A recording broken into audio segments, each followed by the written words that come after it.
Hi everyone, and welcome to part 2 of the director's encouragement for you to study until we hit our first rehearsal May 26th. You're going to come to NTID. We'll be rehearsing on the full stage starting at 7 and going until about 10 that night. I wanted to talk to you all about my ideas behind the characters. Who are they? So you start to think about your own character and the relationships that your character has. I think of them in 3 groups. So the first group are the island people. So you have Prospero. He's very grouchy. He's the main character in the show. But through the beginning of the show, he's very grouchy all the time, and he's always controlling people. Well, he used to be a duke in Milan, and he wants his position back. He feels foolish that he got tricked by his brother, that his brother stole being a duke of Milan. He feels guilty because he and his daughter were kidnapped, thrown into a boat, almost died. So his behavior before being kidnapped was a little selfish, a little bit, he wasn't paying attention. So he's mad at himself, but he's also mad and wants revenge for having the situation forced into his life. So that's Prospero. You have Caliban. Now, a lot of people will talk about the history that his mom, the witch Sycorax, was there first, and she was magical. But his mom was exiled from Angiers, so she's not a native person from the island. The only people who really lived on that island before this story happened were the spirits. And they don't have government. They don't have politics. They're spirits. They have a different world, a different culture. So Caliban is on the island. His mom gives birth. She's magical. She's able to care for him briefly, but then she dies. So when Prospero and his daughter Miranda show up on the island, Caliban is still a little kid. And Prospero has to take care of 2 little kids when he himself never really liked kids. He always liked studying and the life of the mind, and he was not really a parent kind of person. He thought he could always leave that to mom and servants and other people. So he could go to work in the morning, come home at night, and see the kids briefly. Not have to clean dirty diapers or take care of them when they're sick, but Prospero had to take care of both. The problem with Caliban is he also has in him spirit and magic. So, in a way, Caliban is like Harry Potter. He doesn't know what he has. He's been living with the spirits. He's been living with Prospero, Miranda, and his magic has been hidden all this time. He's been trying to fit in as a human. But he's not fully human. He has spirit too. When he meets Trinculo and Stefano, and they like Caliban, they see him as a great person who can show them the whole island, and the 3 of them can become bonded. Suddenly, Caliban feels it's like somebody can see me. Somebody has noticed me. And he starts to figure out his magic. Miranda has been on the island for 12 years. They've been left there for 12 years. It's like, can you imagine? You've only had 1 year in quarantine. She's been in quarantine for 12 years, so she's hungry to see people and socialize and meet other people. Her dad has taught her, so she can read and write, and she's smart. But the relationship between Miranda and Caliban is like, she's the older sister, he's the younger brother, he's annoying, he follows her everywhere, he wants to play tricks on her and pull her hair and, kid brother. So Miranda is like done. She's 15. She'd like to be able to go with her own high school group, but there's no one on the island. That's the situation the three of them are in. We also have Ariel. Ariel is pure spirit and is willing to play, to trick. Spirits don't have politics. They don't have a government. The only thing they have is their own magic, and they love being able to do magic. But they don't like being controlled. They like making decisions themselves.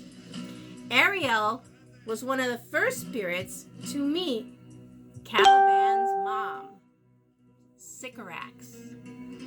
And Sycorax asked Ariel to do a lot of bad, dirty tricks, and Ariel was like, I'm out, I don't want to do that.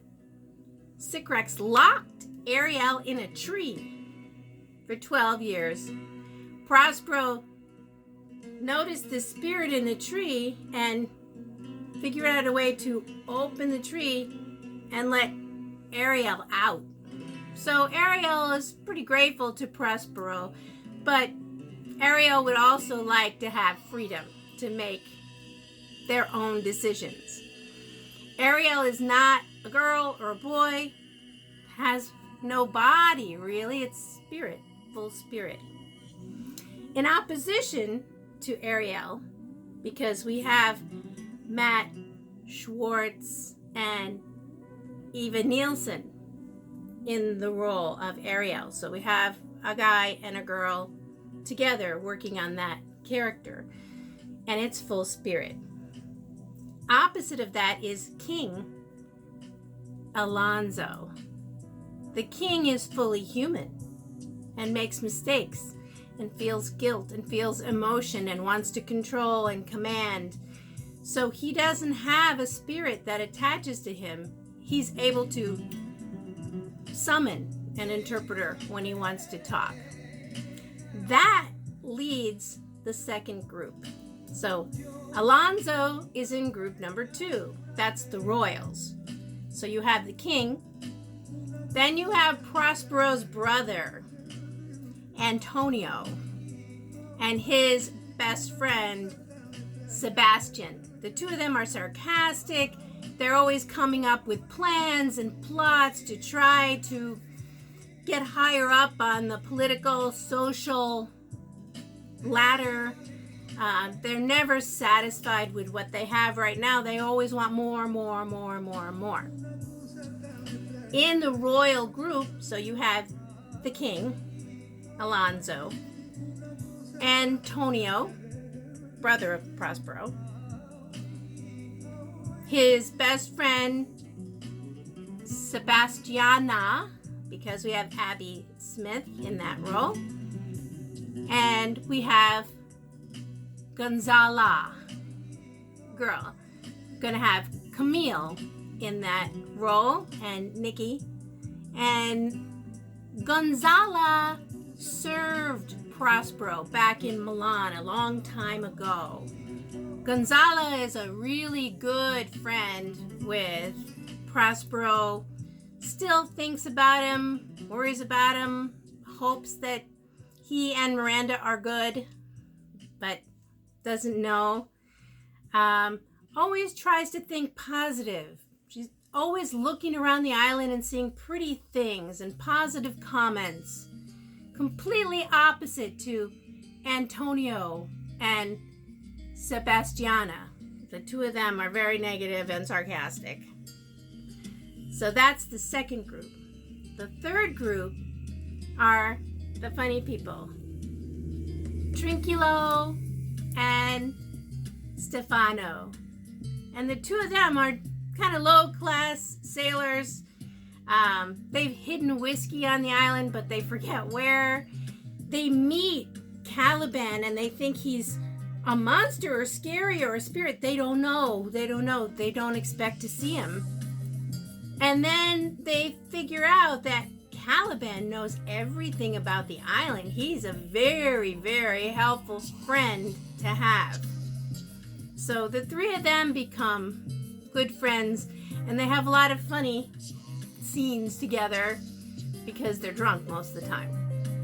That's our three groups. We have the island people, Prospero, Miranda, Ariel, and Caliban. We have the royal people, Alonso, Gonzala, Antonio, and Sebastiano. Oh, they don't know it, but the king's son has survived the shipwreck.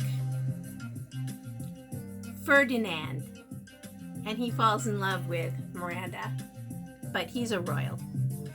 And third is the comedy group of Trinculo, Stefano, and Caliban will join them as the show progresses. So by the end, everyone has gotten back together. Old revenge and anger has been solved. The king has forgiven. Caliban can stay on the island and control it, or can go to Milan. Antonio has been forgiven. They can all go back to Italy. Miranda and Ferdinand have fallen in love and will probably marry. So, a very happy ending, and there will be a big party, big dance at the end of the show. The other idea is this show is really a dream. He didn't call it Midsummer Night's Dream, but it starts with a bad dream with Miranda and ends with Prospero talking straight to the audience and saying, "The dream is over." And we need you guys to applaud a lot so we can go back to our lives. So the fact that it's all a little dreamy, I am avoiding ideas of oppression or intentional harm in our era right now with COVID and everyone feeling so. I really want to stay with thinking positive. Think positive. So for that, as you read through your script, the word slave appears in relationship to anyone who serves. So Caliban gets labeled a slave. Ariel gets labeled a slave. We're pitching that word and replacing it with servant. Because I don't want people getting stuck on politics. Right now, we are all each other's spirits. We are all able to commune on this island. This is a place where my spirit might be in a wheelchair. My spirit doesn't look like me because spirits don't have a body. So on our island, you can have a black person have a white spirit. You can have a white person have a Spanish spirit. You can have a man with a female spirit, because we're all one. At the end of the day, we are all one. Hope that helps with your study and you're starting to look over lines. Let me know if you need anything. There will be another video from the director coming up. Bye.